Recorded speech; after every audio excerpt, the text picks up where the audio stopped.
Ladies and gentlemen, good day and welcome to Entertainment Networks India Limited Q2 FY22 earnings conference call. We have with us today Mr. Prashant Pandey, MD and CEO, Entertainment Network India Limited, Mr. N. Subramanian, Executive Director and Group CFO, Entertainment Network India Limited, and Mr. Sanjay Balla, Head of Finance, Entertainment Network India Limited. As a reminder, all participant lines will be in the listen-only mode and there will be an opportunity for you to ask questions after the presentation concludes.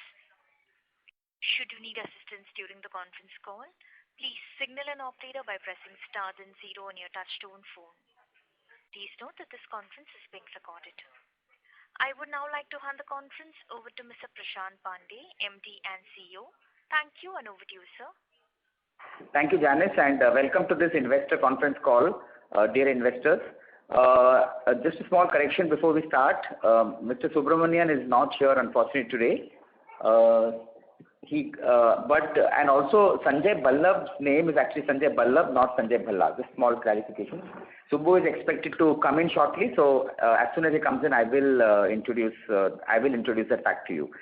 Coming on to the company's performance, before we take questions, I just want to give you a small rundown about the quarter that went by. We have cautiously called it a strong recovery quarter, and it is borne out by the numbers that we have already put in the presentation, but I would like to draw your attention by calling out some of these numbers.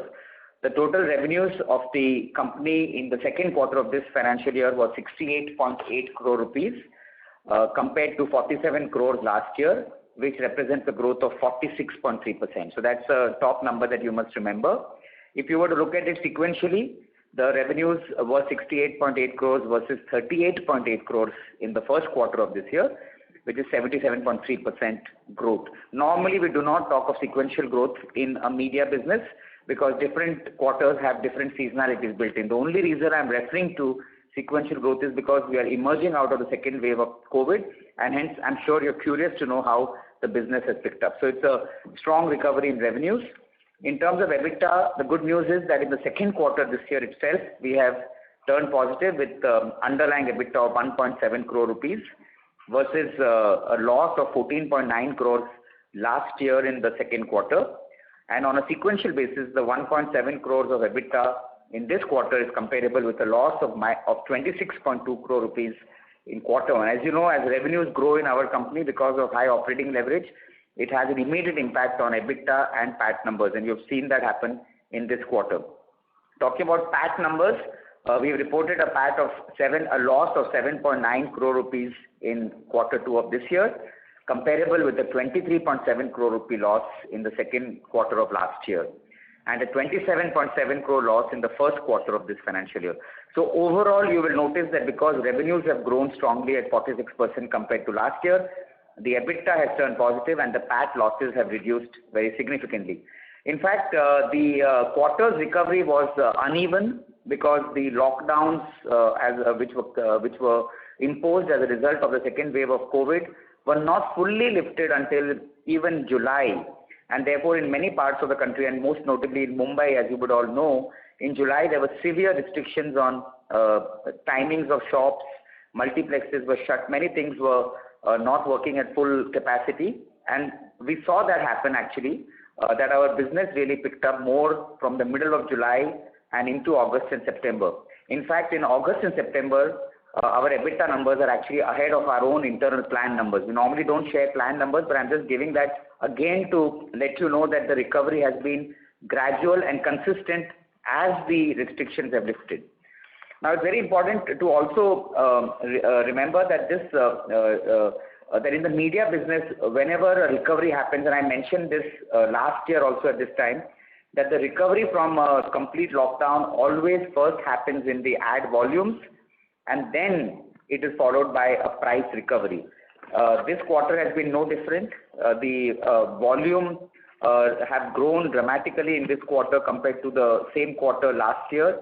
Volumes are up by 61% compared to the same quarter last year across our network, and the pricing is further down by 5% compared to the same quarter of last year. So clearly, it is a quarter which has grown on the back of a volume recovery. Despite the volume recovery, the capacity utilization across my network was just 52% during the quarter.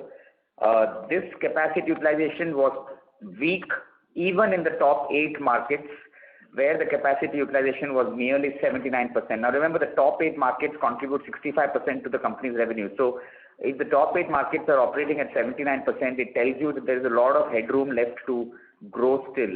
And therefore, I would say that the recovery, while strong, is still only a work in progress. I wouldn't say that the company is out of the woods yet, but I think we are pretty much on the path to a full recovery.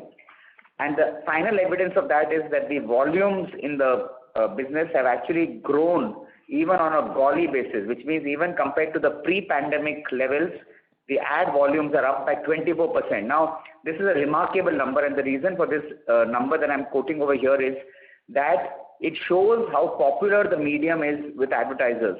Advertisers are putting more and more money, more and more ad volumes into the radio business, and clearly that indicates the strong support that the medium enjoys with its advertising fraternity.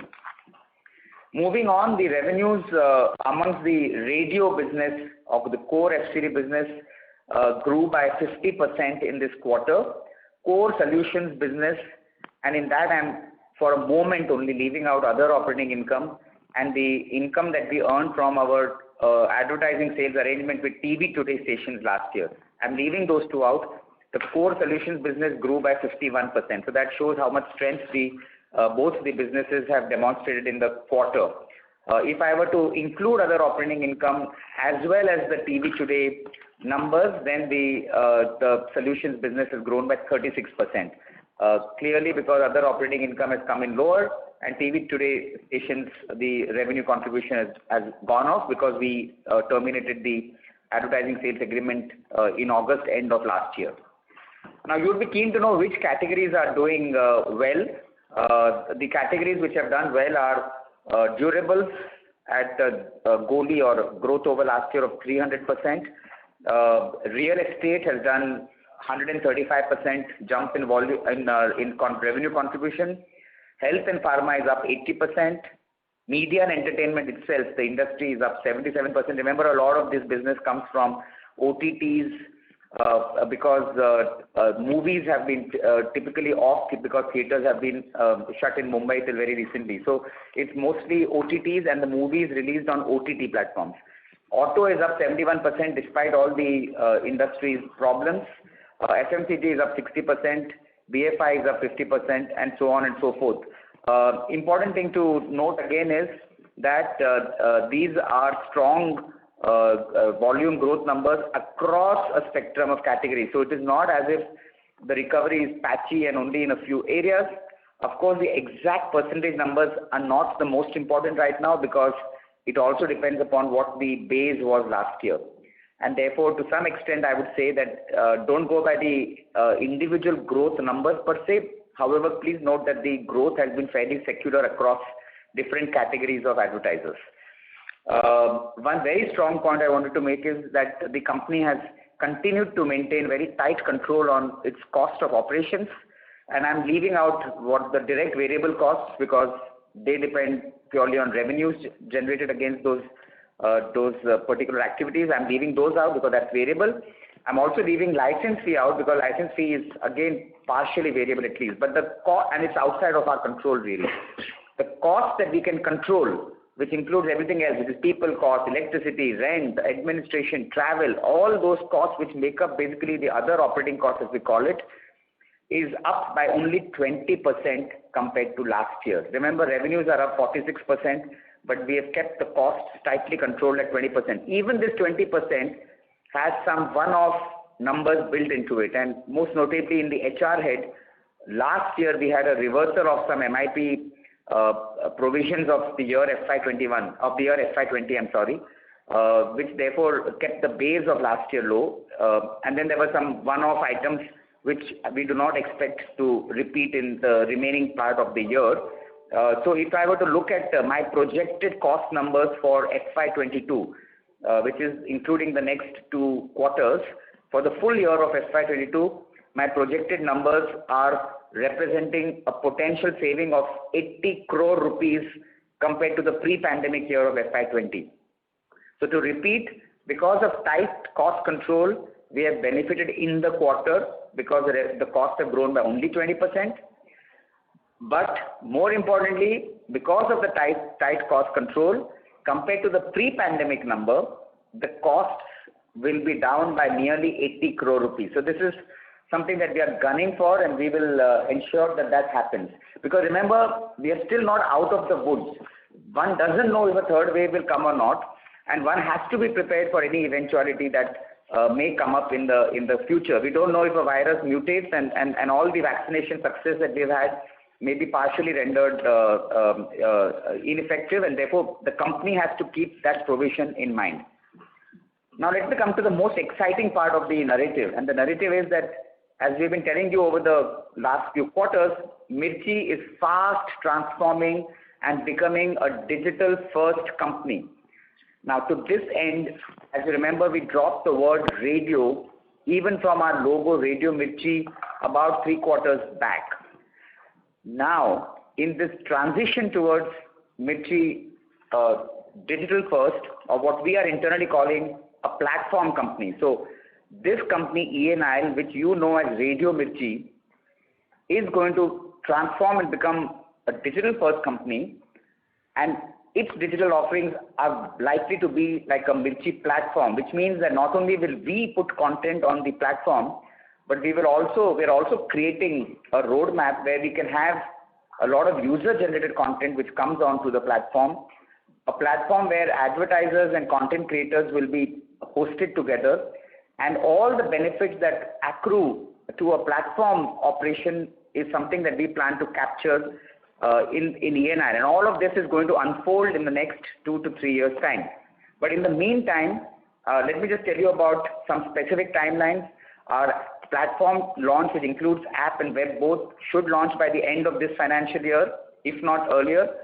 The international portion of that app will launch before the end of the year, so hopefully by January of 2022 we should be able to launch it.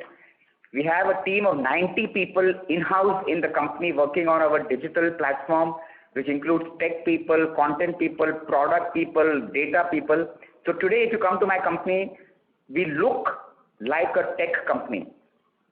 We are selling inventory of interesting digital players. For instance, we are selling Google inventory, we are selling Ghana inventory. Very recently, we have sold the YouTube inventory of a big South Indian music star when they launched a video over there. We sold the inventory for that. So we have developed expertise in selling online inventory. We are on our YouTube platform now, 13 million subscribers. We've got a massive following on social media. We have a massive content production underway on podcasts, which we will be launching on our platform before the end of the financial year, like I mentioned to you. We have a slate of celebrity-based video shows coming out, which again will be hosted on the platform or on YouTube, depending on when they are launched.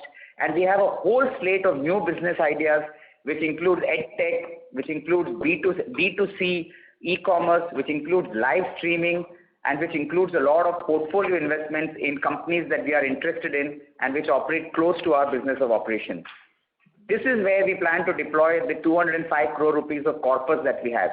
But since many of the people ask typically about our cash distribution policy and outlook, let me first tell you that as soon as the situation improves and we are seeing the COVID kind of retract hopefully from the country, our cash generation should begin again.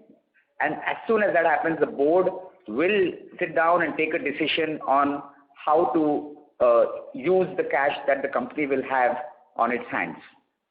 This is the narrative I wanted to leave you with. I'm opening the floor up, and incidentally, Mr. Subramanian has walked in, so he's available as well, and Sanjay Ballabh is here as well. So please, Janice, open the floor up, please. Thank you very much. Ladies and gentlemen, we will now begin the question answer session. Anyone who wishes to ask a question may press star and 1 on their touchtone telephone. If you wish to remove yourself from the question queue, you may press star and 2. Participants are requested to use handsets while asking a question. This is a request to all the participants to please limit your questions to two per participants only. You may rejoin the question queue if you have a follow-up. The first question is from the line of Nagaraj Chandrasekhar from Laburnum Capital. Please go ahead. Hi Prashant, congrats on a good quarter.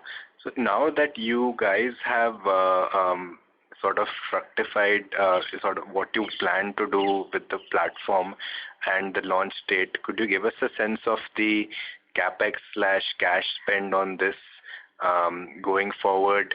And number two, how exactly it differs from the Gaana app, which is again a part of our parent company's stable?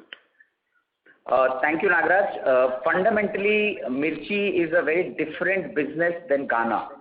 Gaana is a business which is limited mostly to music streaming, and they have a world of their own to compete in.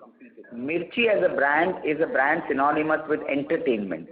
And like I mentioned, we do entertainment in video format, we do entertainment in the audio format, and you may also know that we have got many IPs on ground, we have got television properties that we have created, and so on and so forth. So Mirchi is a much larger canvas of opportunity and play compared to what Gaana is. And we avail of the platform that Gaana is without actually duplicating the work that Gaana does. In a similar way, our content today, and I'm happy to announce that we have got content, our podcasts from Mirchi have been now offered to Spotify. They are available on Spotify. And therefore, like I mentioned, as far as we're concerned, we look at all music OTT players as partners, and we will work with all of them in the future. Coming to the capex question that you asked, the plans are underway. The board hasn't yet finalized. The management hasn't yet presented the final strategy and the budgets to the board. The board is yet to sit on it. I think that should happen by January of the coming year. But the digital businesses typically tend to be more operational cost heavy rather than capex heavy.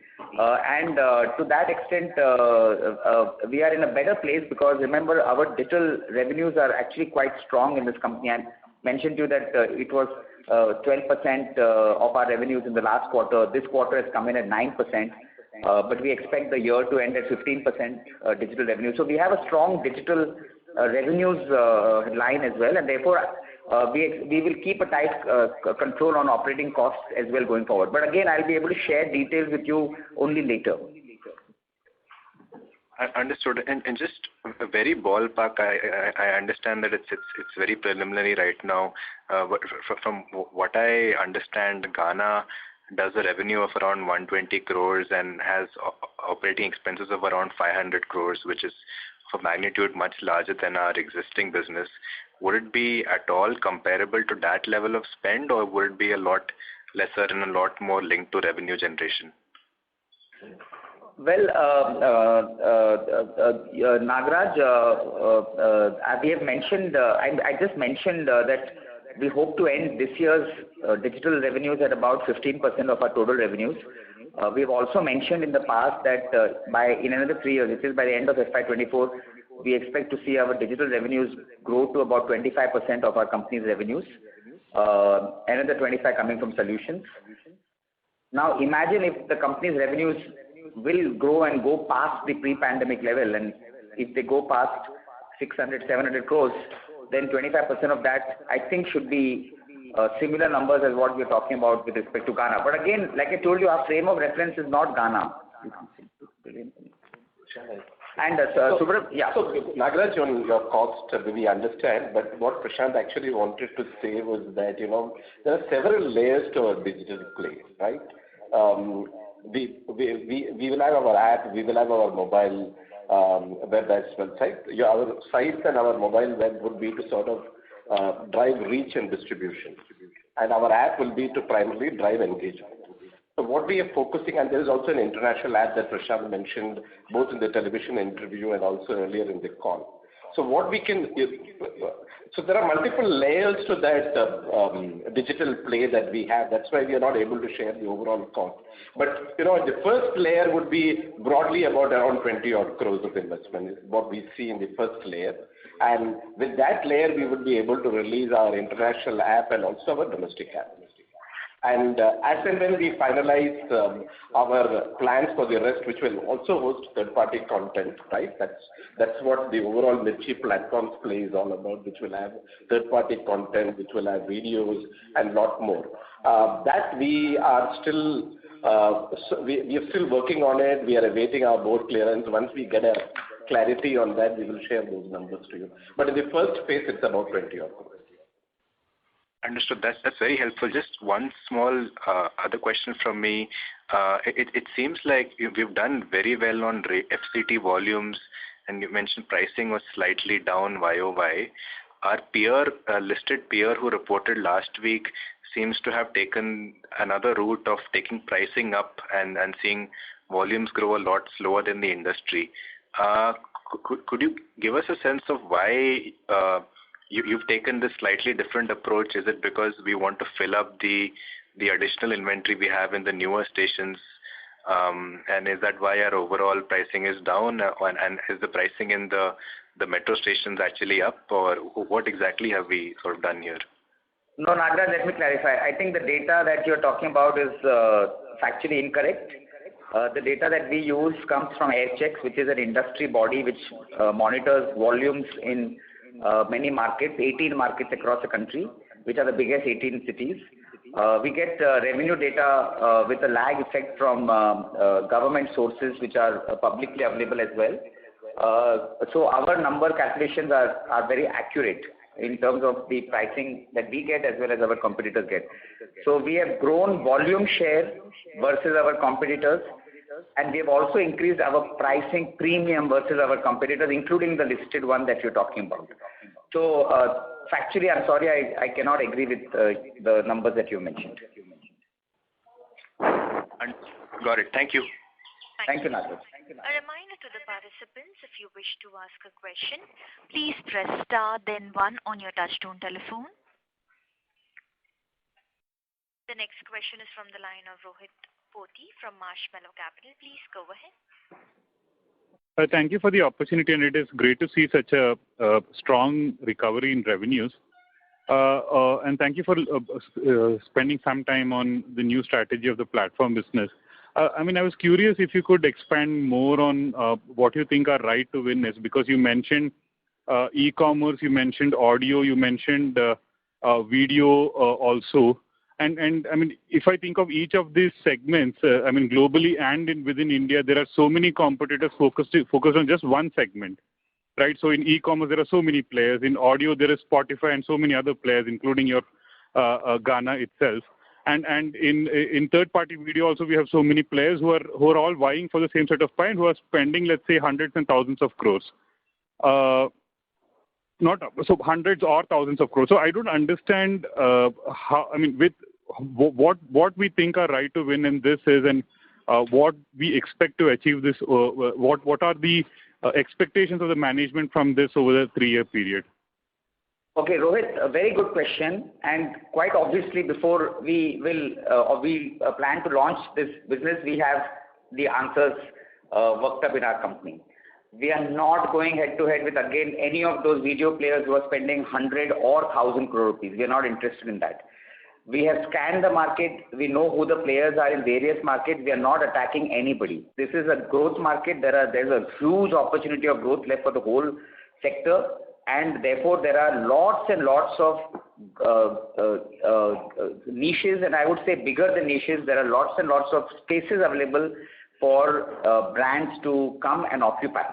Now, the thread that will run through all the businesses that we'll operate, and I mentioned this in the last quarter as well, I'll repeat it now, is that this is all going to be relevant to Mirchi as a brand.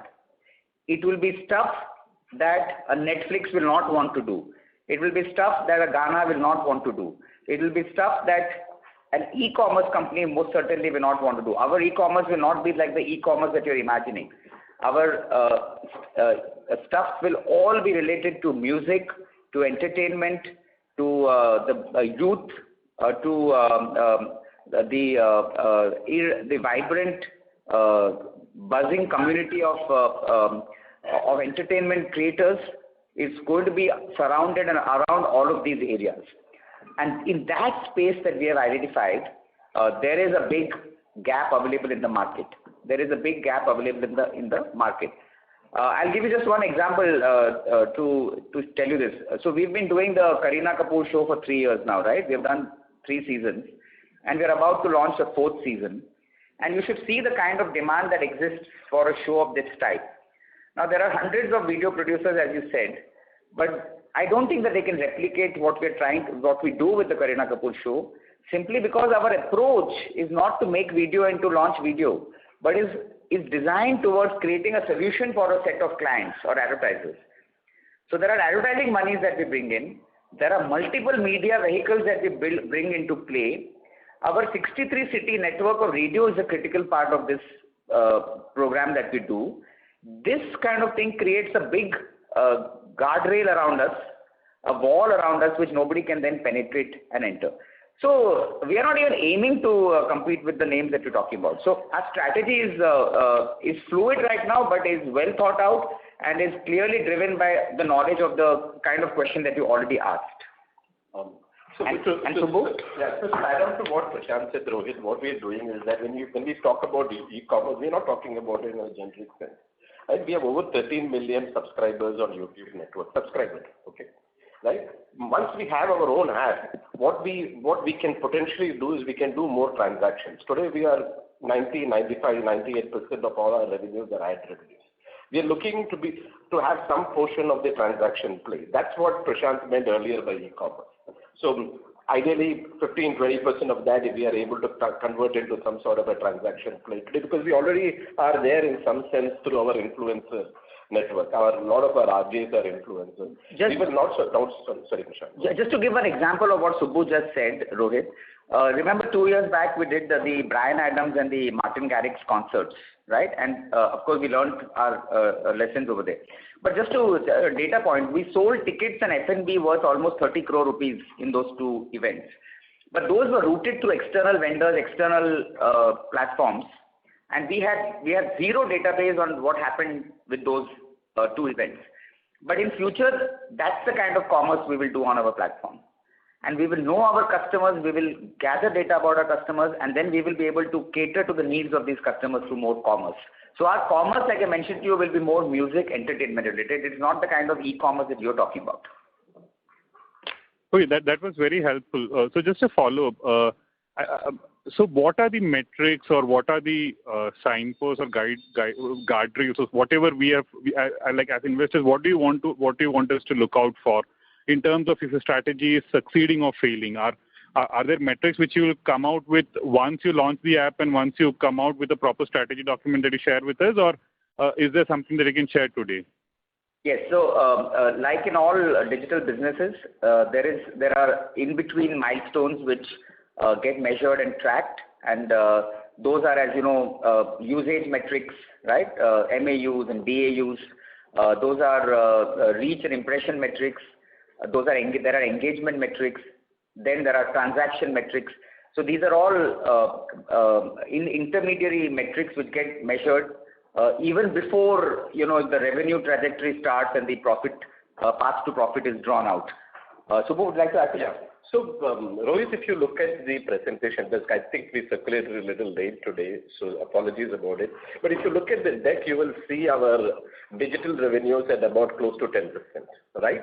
But if sort of you look at that number, it's all advertising. I think 1 year down the line, you will see a lot more transactions in that digital number. And when we sort of explain to you our strategy, obviously by next quarter we should be able to do that, right? So when we explain to you our strategy by next quarter, we will give you a sense of what's the transaction number that we are looking at. Perfect. That was helpful. And sorry, the last question from my end is. Sorry to interrupt, but may I please request you to rejoin the queue for your follow-up, as we have people waiting for the turn? Sure. Yes, thank you. Thank you. Before we take the next question, a reminder to the participants again to please limit your questions to two per participants only. You may rejoin the queue if you have a follow-up. The next question is from the line of Siddharth Mata from B&K Securities. Please go ahead. Yeah. Hi, Prashant. So basically, just two questions. First of all, good set of numbers. And so just wanted to know about the digital solutions. Can you give me the EBITDA margin for the quarter? So I can give you the margins of our solutions business overall, and then I will give you the margins of our digital business. So margins for the solution business is there in the presentation. I needed the breakup because last quarter you gave the breakup of the digital and the core solutions. Just if possible. Is there, Yogesh? How much is 40%? How much is it? Where? No, gross margin first. Yeah, 37. Yeah, the margins of the digital business are 37.1% in this quarter. Comparable. Yeah, 37.1% in this quarter. That's right. Yeah, that's right. And so basically, just wanted to know, so can you just add what so digital businesses includes what things? So basically, you have your YouTube, Yes. then you have all these IPs which go on YouTube, then you and other things because you do some multimedia projects or some marketing activities for different firms. So the digital initiatives that does come under the digital or it comes under the core solutions? Yes, I'll tell you. So, see, digital businesses house many products, right? But first and foremost, let's understand one thing that, okay, first let me tell you about all the different kinds of products that exist in digital. So there is content that we make and we place on public platforms like the Kareena Kapoor show, etc. There are video shows that we make and which we put on YouTube and we earn revenues from that. Then there are solutions that we design for advertisers. Let's say if there's a client in Tamil Nadu who has a specific requirement and my team goes and meets them and they develop a package of a solution which involves multiple package. Increasingly now what we're doing is we're putting many digital elements into the package. So we may put a video in, we may put our influencers in, we may put external influencers in, and we may put digital marketing components in. So all of these things then embellish the package and work towards delivering better results to the client. So those underlying digital components is something that we are earning from. So that's part of it. Then there are now digital solutions that we make for our clients. Like on the audio side, there are many clients. Just to give an example, a pharma company which wanted to train its medical reps. And for the medical reps community, we made audio products, audio capsules, which the company then used to train its people. But we made those audio capsules in a way which was providing product knowledge, but also providing a certain degree of entertainment so that there would be stickiness with the product. So those are audio products that we do. Another example I'll give you is that for many films that we do marketing for, where we produce a creative content using the stars of the film, and we place it on our Filmy Mirchi YouTube channel. And Filmy Mirchi YouTube channel, by the way, is the biggest independent Bollywood-focused YouTube channel with, I think, some 6.5 million subscribers, and it gets some hundreds of millions of views every year. So we put our content. So again, the idea is to develop a creative idea and then to put the product on either our own platforms or external platforms. So these are all examples, and then there are several others. But here is just one last thing before I ask you again, Siddharth, is that just remember that so far all the stuff that we have done has been with external platforms, whether it's YouTube or it's Gaana or it is some plain old telephone system or whatever. But once we launch our platform, then we will actually start owning the customer, the database, and all the action that happens on the platform. That's the difference that is going to emerge from the end of this financial year. Okay. No, so basically my point is, so your Saregama Mirchi Music Award, that's a television IP.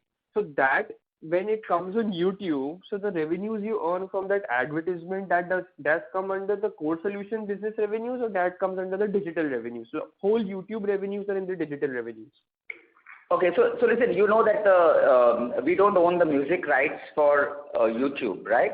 So all the content from the music awards that we place on YouTube, on our YouTube channels, we don't get any revenues from that because those flow to the owners of the music, right? We merely place the content. But but let's say I'll give an example. I think we get a couple of crore rupees from YouTube as advertising that YouTube generates, that Google, that's called affiliate advertising, that they generate on our YouTube channels. That is digital revenue, and that's a couple of crore rupees. As you know, YouTube shares very little with the content makers, and that's been our complaint point. And that's one of the reasons why we're creating our own platform. I mean, if you got the same number of views on our own platform, we would have been earning, I don't know, probably 50 times more revenue than what we get from YouTube right now. So yeah, but to answer your question, there are revenues which come from external platforms, which we do consider in our digital revenue. Okay, and my last question is basically, so your digital revenues in the solutions business, the digital revenues are doing really well. You're talking about revenue and recovery in radio also. So the major point, so international concerts you're not doing, but you used to do different on-ground activations and all. So post this vaccination drive speeding up and all, have you seen any on-ground activations or some events which you have started to do in the third quarter, or have you booked? There is some booking which has been done, or can you give some early trend for the core solution business revenues? Well, there is some action which is starting to happen, but it is very piecemeal. Now, remember, the first big action that has happened is the Uttarakhand government, which has organized the Char Dham Yatra, which I think is a trendsetter of sorts, because they'll be literally, despite all that they may control, there'll be lakhs and lakhs and lakhs and lakhs of people. I think there are states like Gujarat where they announced a limited version of Garba activity on ground. And though Mirchi could not organize its own Garba because of restrictions, because they had restrictions of I think 400 people per location, what Mirchi did is that we did a tie-up with several Garbas, packaged it together, offered it to advertising, and did a smaller scale activation featuring on-ground Garba. So we made an entry over there. There are some runs which are starting to happen. There is a lot of ambiguity still, and people are awaiting clear government directions on this side. So I think we will need to wait another quarter before on-ground actually begins in a bigger way. However, limited on-ground, where there is a small number of people who come together, has already started to happen. Now, whether it's weddings, whether it is small B2B, like, you know, I see a lot of posters up in Mumbai which talk about a wedding exhibition in Marriott or some B2B thing in Worli. So there's a lot of action which is starting to happen with limited gatherings. And remember, for many of our television properties that we carry on to television, like Mirchi Music Awards and Mirchi Cover Star and all that, the on-ground requirement is really small. So I don't think that will be a bother for us in the period of time that it comes up.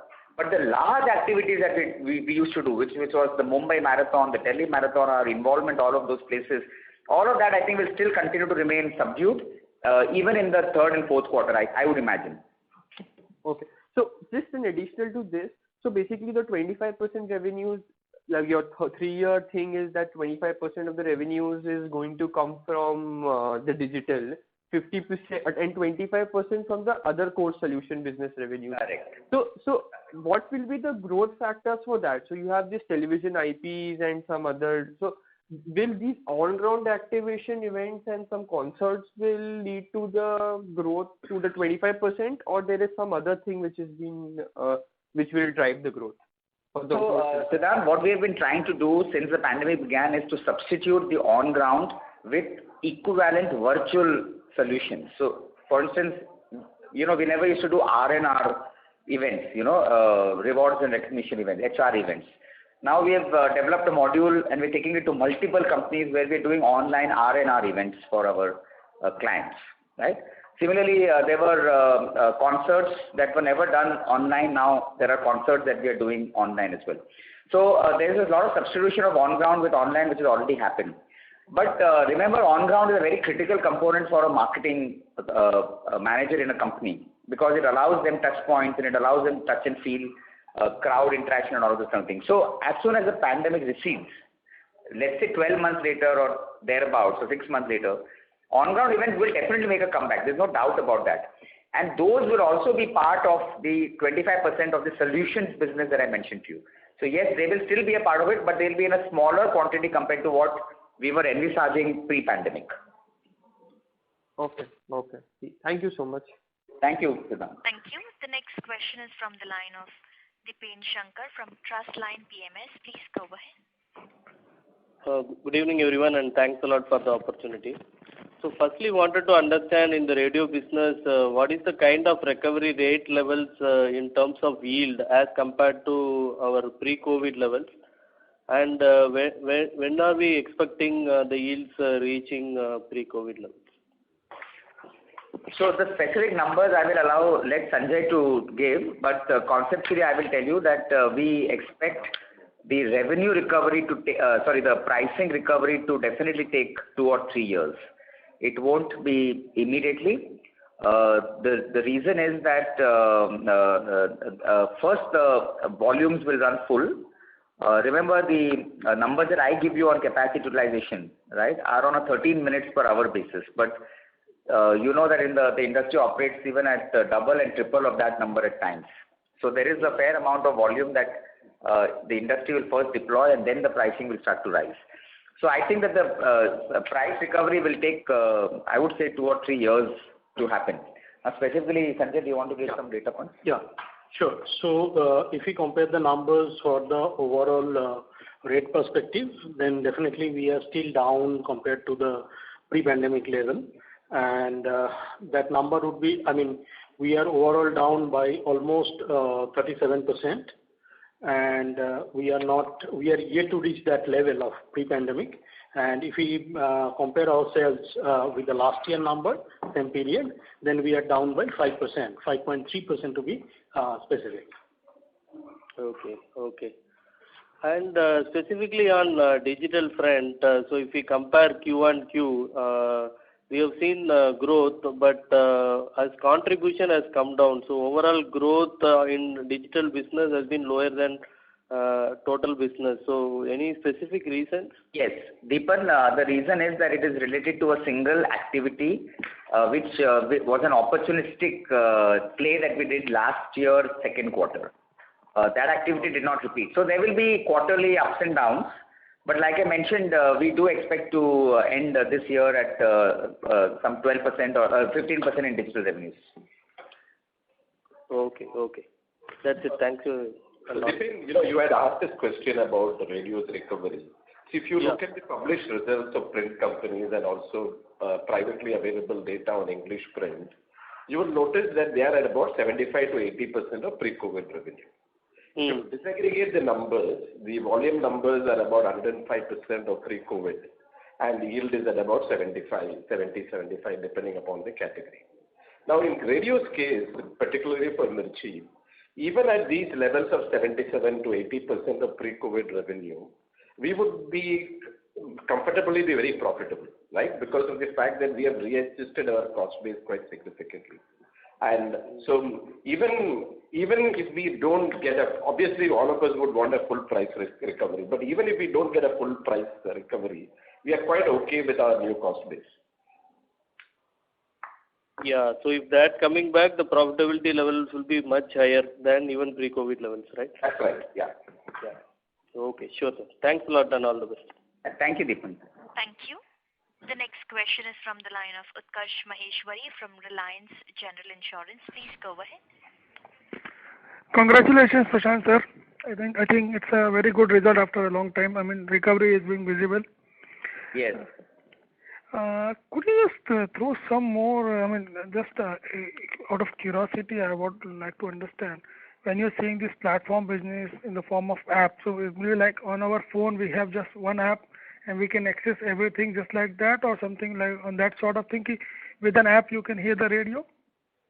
So let me answer this. So if you remember what Subbu said earlier, is that the app is a device which is used more to build engagement. More loyal customers will come onto your app, download your app and use your app regularly. But a larger reach is available via the web.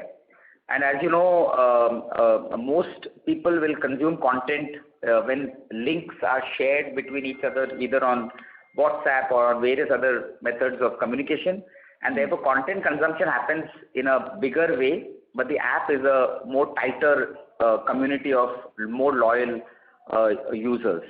So the app is a critical element of our play, and the app will contain several things. It will definitely contain audio stories, different types of podcasts, etc. It will contain textual information like a publishing company would do, but on the music and entertainment domain. And it will also contain fair amount of video that the company will produce. And again, to clarify, we are not in the same area of operation as the video OTT players. We have no overlap with them at all. We will be creating mostly shorter format video content, etc. that we will put on the platform. Now, you asked a question about whether we can stream radio on our platform or not. Well, it is work in progress. Currently, we are not in a position to play because of restrictions, or rather very difficult demands from the music industry on royalties. But there are a couple of solutions that are being worked out. I think in a limited way, we will test the waters when we launch the app by March or April of the coming year. So yes, we will have a few limited radio stations with music playing on our app as well. But as I told you, it will be a step-by-step progression in that direction. However, like I mentioned earlier, we will launch the app in the US in January or February of the coming year. The US has very settled royalty regimes with respect to streaming services, and therefore in that market we will certainly be offering the radio product. In fact, we already have an app which is an older generation app in the US where we are streaming our FM radio and AM radio stations online as well. So we will begin with that for sure, but whether we are able to make a big play of it or not in India will depend upon how things develop from that point on. So primarily, I mean, in the near term, it is not very clear that he will, I mean, the India business, the radio part may be available on live stream or not. That will be like, we'll be testing and getting into that stream, right? Because I think it's not a paid service out here. That's the basic reason probably. One, it's not a paid service, and two, there are music royalty issues. Of course, Subbu was pointing out to me that I should mention this too, that in the US and any developed market, the CPM rates for advertising that happens on audio products is pretty high at $6, which is, you can imagine, in 400 odd rupees CPM, which is a very premium offering. So that is something that ideally we would like to mention, and we would like to launch in India as well. And in any meaningful relationship that exists between partners, we would be happy to share a lot of the revenues that we generate with the labels. So like I told you, there are negotiations which will go on. There are other procedures by which we are trying to acquire the rights to play the music. Currently, we will have to test the waters as we go ahead. I think this last question is for Subbu. I mean, you did mention about some 80 odd crores of cost reductions. So will it be fair to say that by this end of quarter we should have a decent profitability also coming in place? Because I mean, it's been a couple of years since the time we have seen the blacks. I mean, at 79% utilization, probably we will scale it up as festive season picks up. So putting things in context that way. Utkarsh, we have not fully recovered, but despite that, because of our lower cost base, we are already at about 10 crores of EBITDA during the quarter. As and when we see the revenue ramped up, because as Prashant mentioned, the current quarter, July was not a good month at all. The numbers that you see are essentially negative for July and strong positives in August and September. So as the recovery progresses fast, you will also see that increase in numbers in our P&L. And our solutions business is now coming at a much higher margin. You have the comparative data now for 8 quarters, right? We've been giving that data in our deck. So you'll find that is also trending up. So I mean, the road to profitability should happen, but maybe again, we have to see how fast the ramp up happens. I mean, as you mentioned in the opening remarks that all the sectors have been firing well. I think there was no comment on the government side. I mean, is that also firing the similar way, or is it on the lower side?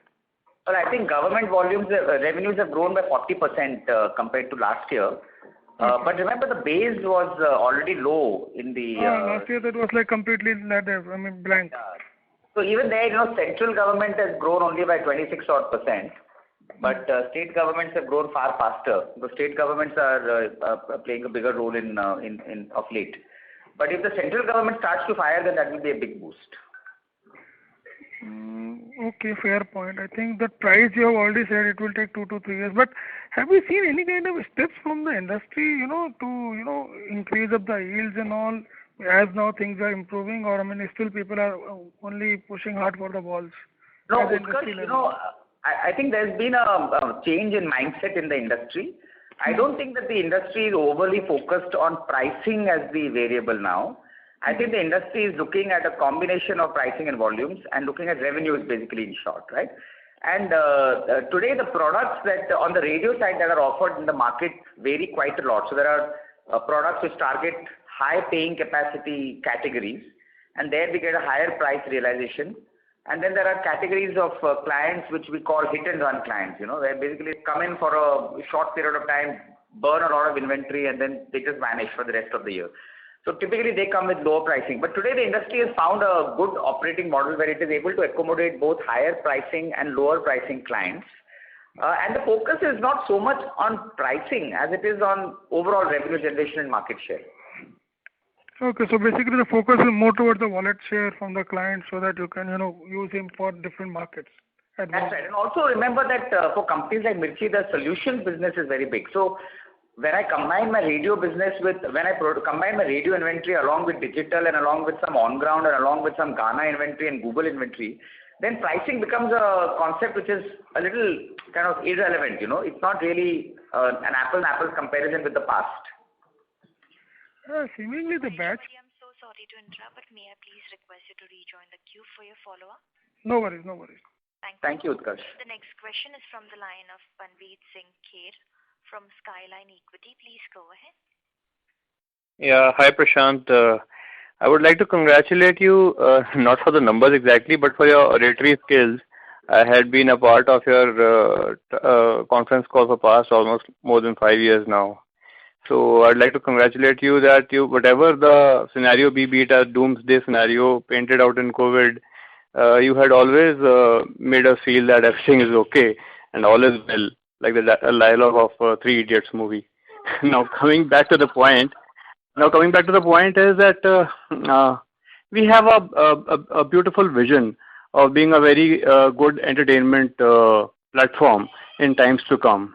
But on the execution side, I feel that we are in some stage wherein we don't know whether we'll be able to convince the advertisers what kind of currency we have, that we are able to project that these kind of people are listening to the radio for entertainment. These kind of people are listening to the radio for while they're in their journey. And this kind of people are so sticky that unless they get their set of programs every day, they are not going to sleep. So on that front, how are we able to convince the advertisers? For the past 5 years, I'm just listening that someday or the other, the advertisers will be happy to join the radio stream as their primary stream to broadcast their advertisements. I'm sorry if I've offended you on any front. No, Pavneet, that was very interesting of you to say that. And I know that you're basically saying I speak too much. I understand it, but I'll let it pass, okay? But coming to your question, see, first and foremost, we have never in 20 years said that radio is the primary medium. In fact, radio is usually not a primary medium. Radio is always a supportive medium. It supports either print or it will support television or it will support on-ground activations. Traditionally, nowadays, radio supports a lot of digital work as well. So radio doesn't have any qualms about it. We are not a primary medium, but we are a very critical support medium. Without us, the main medium doesn't work as efficiently. The second thing you said is about radio, whether people will consume it, come back to it, whether it's for driving audiences. Let me tell you some numbers which come up. Radio is exceedingly sticky in its listenership. Exceedingly sticky. In fact, in the television business, you find various channels going up and down in the pecking order. I was just noticing the other day that a channel which used to be a top number one channel a few years back has gone down now to the third position, and its TRPs and TVRs have fallen a lot. But in radio, there is extreme stickiness. Like Prashant, my question is not exactly about the stickiness of the product. My question is exactly about why is the advertiser ignoring it to such an extent that he is not able to build in confidence with a specialist like Prashant on the table and trying to convince him for past 5 years कि भैया कर advertise, हमारे साथ ही advertise कर और कहीं मत कर, तेरे को अच्छा response मिलेगा. उनको ऐसा क्यों लगता है advertisers को कि हजारों करोड़ वो खर्च लेंगे अपना print के ऊपर on the TV, on the OTT, but they are probably not interested in radio at all. हमें नजर ही नहीं आ रही कहीं पे वॉल्यूम, ना फेज 1 का, ना फेज 2 का, ना जो मैच्योर स्टेशन है ना उनका. कहीं पे तो रेवेन्यू बढ़े ना. 5 साल में कुछ तो नजर आता मुझे कुछ भी नजर नहीं आया मुझे. पवनी देखिए, पहले रेडियो के जो एडवर्टाइजर्स है वो भी they are also very sticky. They are also very very sticky. Now your question is right कि वाई इज इट के लास्ट 5 years में आपने इतना रेवेन्यू ग्रोथ नहीं देखा वगैरह. उसके फैक्टर्स आपको देखने पड़ेंगे थोड़े से बाहर. एक्चुअली जो जब से ये डीमोनेटाइजेशन हुआ है उसी दिनों से कई सारे sectors, whether it is print, whether it is out of home, whether it is radio, many of these sectors have actually suffered a decline in the revenue CAGRs and all. So there are factors like that which have come into play. But the stickiness of advertisers, whether it is in terms of listenership, whether the stickiness of advertisers, the stickiness of listeners, both is very very high for radio. And that is why you see that as soon as the pandemic has started to lift, the volumes have climbed back to beyond pre-pandemic levels. And secondly, I want to just tell you that going forward, Pavneet, please imagine radio, please imagine Mirchi not as Radio Mirchi, but as an entertainment brand called Mirchi, which has a strong presence, the #1 radio brand under its fold, but which also has a very fast growing digital footprint across the network. And think of us as a radio company, but really as a platform company on the digital side. Okay, what sort of like cash generation should I foresee over the next like 3 to 4 years period? How much should we be able to add to the kitty of 210 crores, whatever we have? Well, history shows you that in a normal year, in a normal pre-pandemic year, we were generating approximately 100 crore rupees a year in cash. And like I mentioned at the beginning of this call, that once the conditions improve, we should get back to that level of cash generation.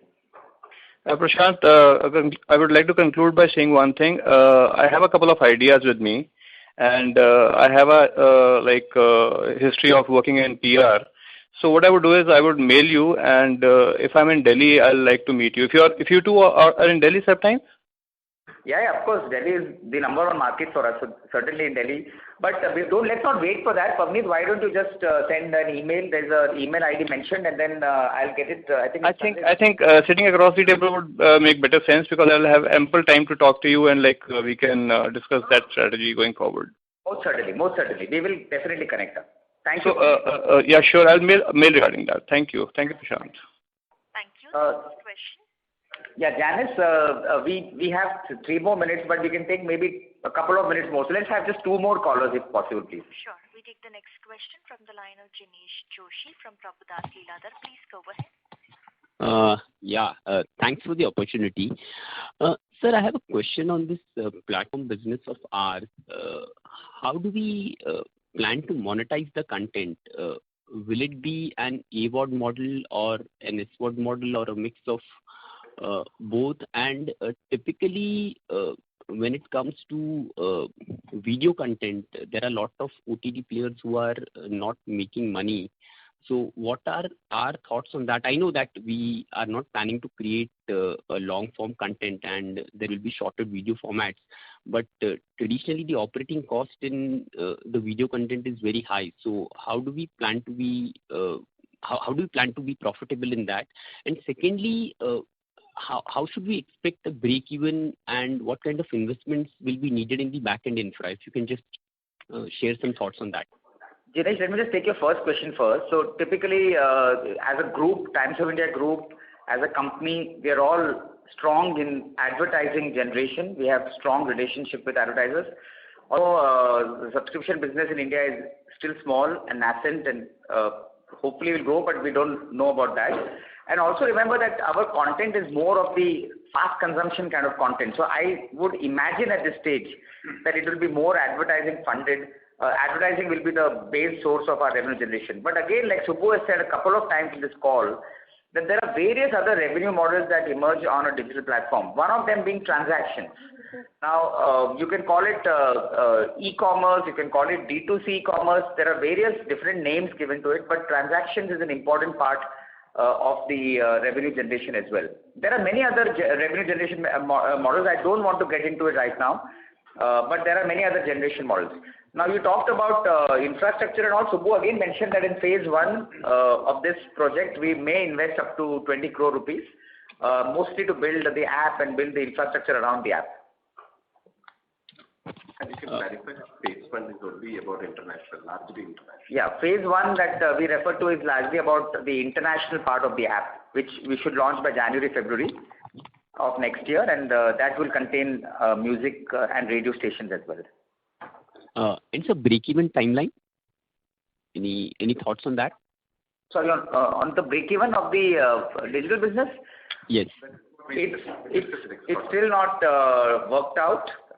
It's not been developed fully. It's to be discussed with the board as well. We will share with you as soon as we are ready. It will take us maybe one more quarter or slightly longer than that, yeah. But sir, typically how long does it take? I mean, our timelines could be different, but in the business which we are planning to enter into, typically how long does it take to break even? We could be a few quarters away here and there, but generally how long does it take? See, it depends on what kind of ambitions you have.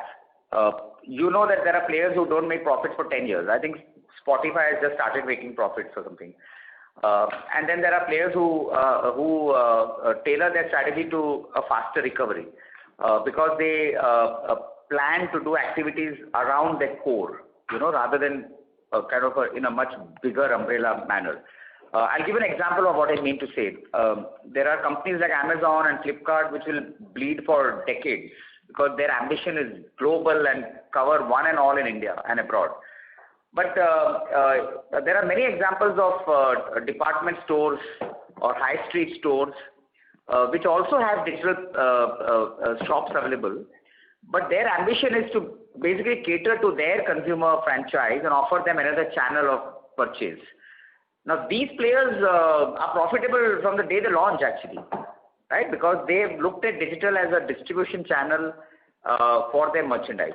Now, we will be somewhere in between. We certainly don't have plans to bleed forever, but we will always invest in any new product that we launch. Even in our radio business, we used to say that it takes 2 years to break even at an EBITDA level, because we invest heavily in brand building and marketing, and we did that in the first 10 years of our life. I think in the platform business also, it will be somewhere in between, not immediately, but definitely not very far away. Jignesh, on the US piece that we are looking at, while we'll give you more specific numbers in a quarter or two, the early indicators are that it should happen in 2 to 3 years' time. Sure, sir. Thank you so much. Thank you, Jignesh. Janice, one last question, please. Sure, sir. We take the last question from the line of Nagraj Chandrasekhar from Labrador Capital. Please go ahead.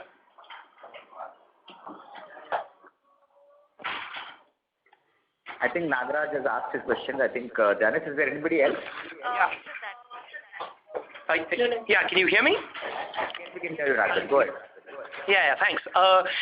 So really 2 questions. One, I'm just going to take a step back and look at the big picture here, right?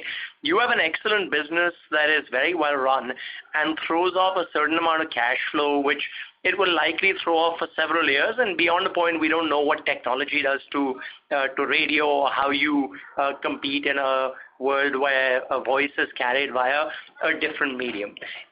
I think if I put together what you said on this con call and what you said on previous con calls, it's pretty fair to say that we shouldn't be expecting much cash flow back as shareholders. So is it fair to say that the mandate to you as the CEO from Bennett Coleman is, look, you're generating this much cash, figure out a way to reinvent yourself for the future, feel free to spend the cash you have and spend it intelligently? Or is there some sort of a mandate to say, look, if we can't recycle cash into the business, maybe we should just be dividending it out so that we can spend it elsewhere? So some sense of how you look at this at a high level, because as a CEO, that's the main challenge you have. You have a certain amount of cash flow. You have a necessity of reinvention because of technology.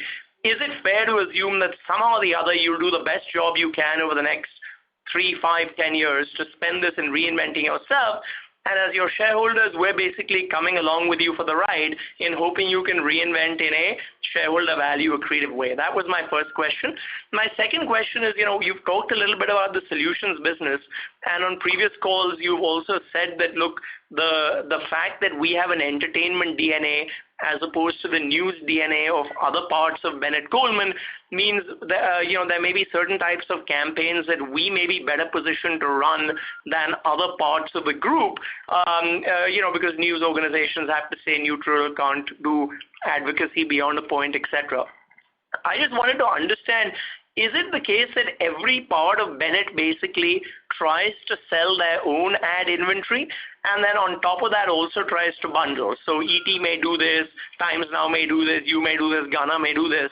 And then on top of that, to the extent that it's a multimedia campaign, and many campaigns now are increasingly multimedia, you earn an extra fee for being the person that puts the composite solution together. In doing this, are you basically also competing with other parts of Bennett where your right to win is strong if 30 to 50% of the spend is radio, which means radio is the anchor medium, and everything else you kind of curate and bundle in, whether it's Bennett inventory or other people's inventory, and then other parts of the group will try to do the same where their inventory ends up being the inventory. So do we expect to see you competing both within the group and outside the group within the solutions business? Okay, Nagaraj, your first question. It's actually the board which directs management in whichever way the company is in a position to grow fast. Growth is a mandate. And the good thing for us is that over the last 20 years, we've built a brand which allows us to grow into new areas rapidly. So yes, the board will push us on growth and using the brand as the leverage. It is not growth for the sake of growth into areas which are not strength areas of the company, but it is growth within the company's areas of strength using the brand as the totem pole on which the growth areas are built. So that is the answer to your first question. And if the board finds that there isn't growth opportunities left, then certainly one of the things that it will look at is using the cash differently. Shareholder value generation is always topmost in the board's mind, and therefore they discuss this every quarter. Your second question is also interestingly worded, do all group companies work together or do they compete with each other? Well, they do compete with each other whenever it comes to it. But remember that different products of the company cater to different market opportunities. Like honestly, Mirchi and the whole television network hardly compete. Mirchi, like I mentioned to you, doesn't compete with newspapers. Mirchi, I told somebody a few minutes ago, is not the primary medium. Radio has to always support either print or television. So actually radio works very well with the Times of India Group print publications. Mirchi has benefited enormously from MX Players' presence. Mirchi has benefited enormously from the Bennett Group's brand capital businesses. So Mirchi feeds off Bennett's various businesses and actually adds to its strength. And so therefore, but in the marketplace, there may be times when we compete as well. It's not that we don't compete ever, but we collaborate more often than we compete. And in Mirchi's solutions business, when we add on other multimedia products, there are again no mandate that they have to be Bennett products. In fact, Bennett products are also limited in their offering. So we are a hyper-local brand. And if we were to do, for instance, a solution for a client in Rajkot, maybe Bennett doesn't have a suitable property in Rajkot at all. And we may then pair up with a local newspaper there, or we may pair up with a local outdoor supplier over there. So there is no mandate to do that, but I think as a group we work very well synergistically. All companies review their scope to work together. Even on the content side, we have a very strong brand in Bombay Times, we have a very strong brand in Filmfare, and we leverage these relationships whenever it suits us to access celebrities either for our own IPs or even for our radio content. So we work synergistically is what I would like to tell you. No, I think the question was specific to the solutions business, which is, let's say the Delhi government, I'm picking up a random example, let's say the Delhi government puts out an RFP saying we want a campaign to tell people not to burst crackers on Diwali. Then Mirchi could go to them saying, look guys, we will do a campaign for you with our solutions business, we'll put in some radio, we'll curate a Bennett, non-Bennett bouquet of media properties that'll get the message out. Simultaneously, Times of India could go to them and say, look, we'll give you a solution where we'll throw in some Times of India, we'll curate a combination of Bennett, non-Bennett, other properties, come with us. Would you then see a Mirchi team, a Times of India team, alongside other teams from other organizations all competing for that same solutions business? I'm talking about the integrated solutions business, not the pure play ad inventory business. I get what you're saying, Nagaraj. So typically in big clients of this nature, we would coordinate our steps so that we don't trample on each other. We would move synergistically. And there are clients who clearly give that indication that they would like to see us as a group rather than as independent companies fighting each other. So there are cases like this and we coordinate with each other and we meet the client jointly. That happens all the time. In fact, in many clients, Bennett is leading the way and they package radio in. And then there are clients where radio is leading the way, where we have better relationships and we try and see if we can get some Bennett properties in or some internet properties in. So it works both. It works in a coordinated manner. Thank you. I'll follow up offline. Thank you. Yeah. Thank you, Nagaraj and Janice. Can we please call this meeting to a close? Sure. Thank you very much. Members of the management, you can please go ahead and give your closing remarks. Thank you very much, dear investors, and there is an email mentioned in the presentation. Please do reach us for any more clarifications or questions that you may have. Thank you very much. Thank you. On behalf of Entertainment Network India Limited, we conclude today's conference. Thank you for joining. You may now disconnect your line.